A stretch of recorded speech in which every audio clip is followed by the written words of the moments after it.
My name's Lindsay and I make fly fishing and fly tying videos to encourage, inspire and teach to help you catch more fish. If you already follow the channel, you know that I covered the Farmoor bass last week. If this is your first time here, check out that video in the link in the top right hand corner of your screen. It lit a fire under me and has prompted me to make a more in-depth video of some of the tactics that the anglers used last week to catch fish. So, without further ado, let's get into it. Last week I was lucky enough to watch and talk to some of the best stillwater anglers in the UK. They were kind enough to share the tactics they were using in the match. What I want to do today in this video is to have a closer look at these tactics and how and when to employ them. There are a couple of ways to approach this. You have to take certain things into consideration, especially in the colder months. Weather plays a massive part to your decisions. Do you really want to cast into an icy wind all day? I know I don't. You want the wind on your back and of course be sure to be wrapped up in warm layers. We can look for the fish in two ways, from the top down or the bottom up.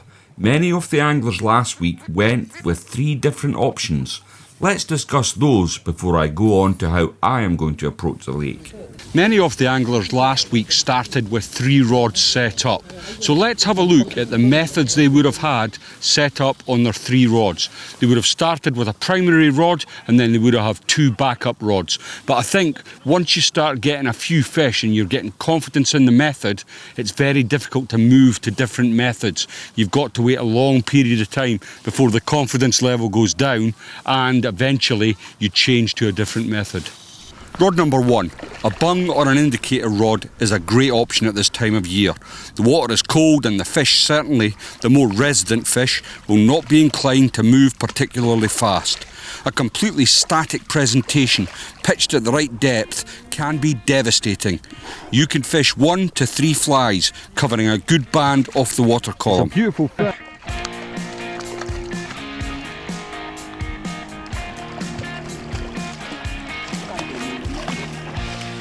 Yes, well done, Tony. Yay. Outstanding. Method 2 then, an intermediate with a lure such as a snake fly or a blue flash damsel. This can be retrieved slowly with a figure of 8 or a steady roly-poly. In this way you are fishing down through the water column covering a good range of water, not only depth-wise but area as well. The third rod is usually set up with a super fast sinking line such as the airflow booby basher with a double or a single booby approach. This usually involves big casts and giving the line time to sink down through the water column until it reaches the bottom, then retrieving the fly as slowly as possible. So find a location where the wind's at your back, you've got a little bit of shelter, and if you've layered up properly you're going to be comfortable, and if you're comfortable and warm you're going to enjoy your fishing so much more. Now there is 2 ways to approach finding the fish. You can search from the top of the water down or from the bottom of the water up. Now what we have here at Farmoor is a ledge that extends out about 45 feet, and what you've got to do is cast as far as you can to get to that deeper water, especially if you're starting from the bottom up. Guys, I'd just like to pause for a moment. If you're getting some value from the videos, please don't forget to give them a like and consider subscribing to the channel. It really helps me grow the channel and it encourages me to get out there and make more videos. That said, let's get back to the kit I'm using today. I have set up 2 rods today. I am currently without a booby basher line, but I do have a compact DI9, which I am hoping will do a similar job for me. It's a heavy line and is best fished on a fast action rod. Today I'm using a pocket battleship of a rod, the A. Jensen Nyfors rod. This is a 9-foot rod for a 7. The Nyfors rods are tailor-made for heavier, fast-sinking lines. Bank fishing in reservoirs and lakes where long casting could be needed. The action is very fast, which gives you a tremendous line speed, but it is not a top action rod. The full blank is at work when doing the longest casts. This rod is going to be my primary method of attack today. So I'm fishing a single fly on a 10-foot leader, and I'm casting as far as I can out into the reservoir. Now, I have varied the depths of my retrieve, and I actually found the fish by accident today. So I made a particularly bad cast. I've made several of them, if I'm perfectly honest, but I made a particularly bad cast, and I was roly-polying in the line really quickly to get my line back to recast the fly, and I had a fish take me almost instantly, which told me that the fish were a lot higher in the water column than I first thought they would have been. So as the day's gone on, it has warmed up slightly, and the fish do come up, and they're looking to feed. So the rapid movement of that fly has brought them in, and I've managed to get a few fish to the net now. So this is going to be my primary approach today. Now, I have got another rod set up. My second rod is the A. Jensen Drifter, 10 foot for a 7. I'm currently using this as my primary loch style rod, and it has been incredibly impressive from the boat. I will be using this rod with either a floater or an intermediate line. It's currently set up with the intermediate and a single mini snake fly. As I am not time pressured today, this rod will also cover me if I feel that the indicator will come into play. Well, the plan today has been very simple. I'm here with a few other chaps, and this is a great thing. If you're out with a bunch of friends, you can cover a lot more water and find fish far more quickly. So what we've been doing most of the day is we've fished round the banks until we've located fish.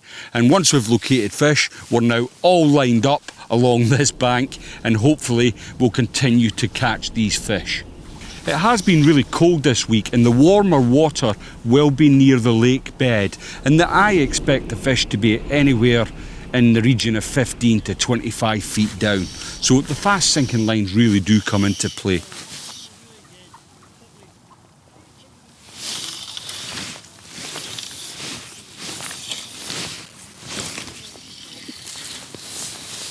Let's quickly discuss retrieves. There are a number of ways to retrieve your flies, but at this time of year, usually slower is best. A figure of 8 works well, keeping you in touch with your flies. You can also incorporate long pulls to change how your fly is behaving. Pauses and change of pace can induce takes from passing trout. Another good method is a slow roly-poly, which brings the flies back on a steady plane. You can speed up or slow down to give the impression of a bait fish trying to escape a predator.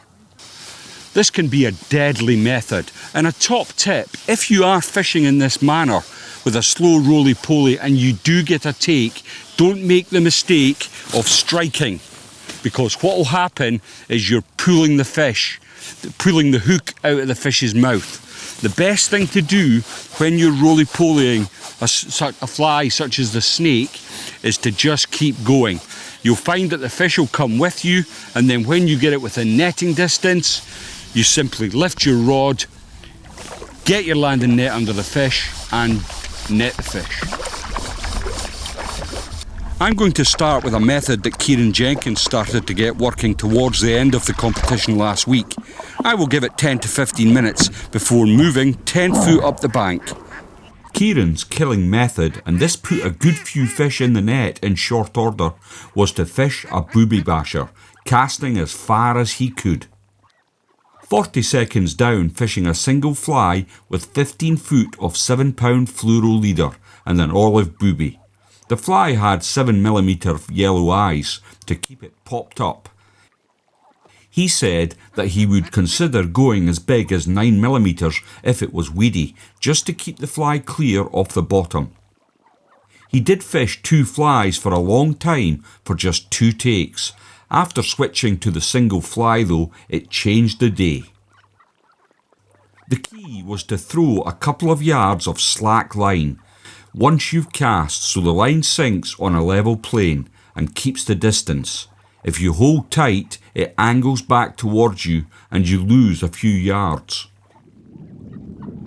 You can watch the line sliding away while still sinking. Once it stops, it's hit the deck. 2 long pulls and a slow figure of 8 or slow stroke back. It was taking roughly 30 seconds to hit the deck, but he gave it 40 to ensure it was down. Most takes were coming at 35 yards out.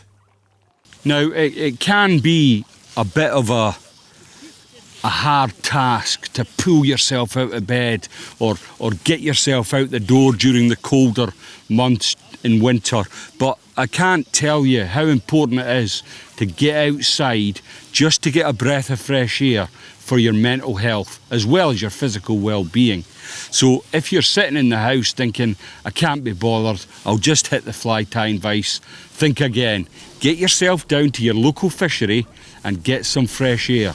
You're not only doing yourself good, but you're supporting local businesses. Fisheries, if they're not used, will just close.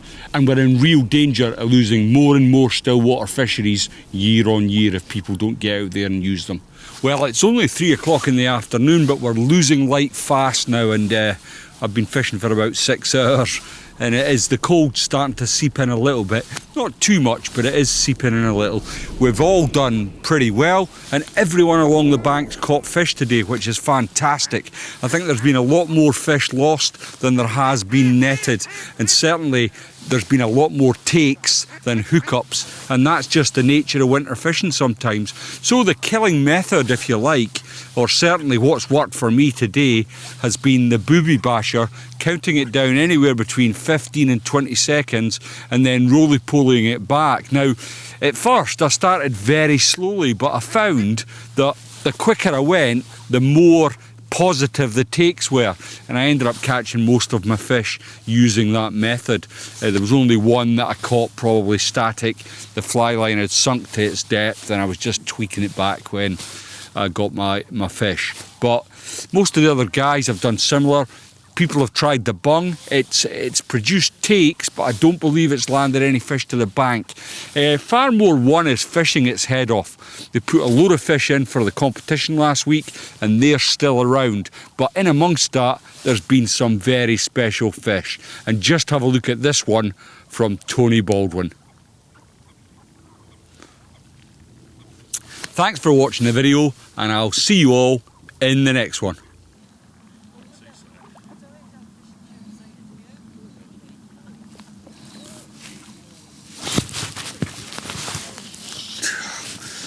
Sleeping there, sleeping. It's the trouble with trying to film and fish.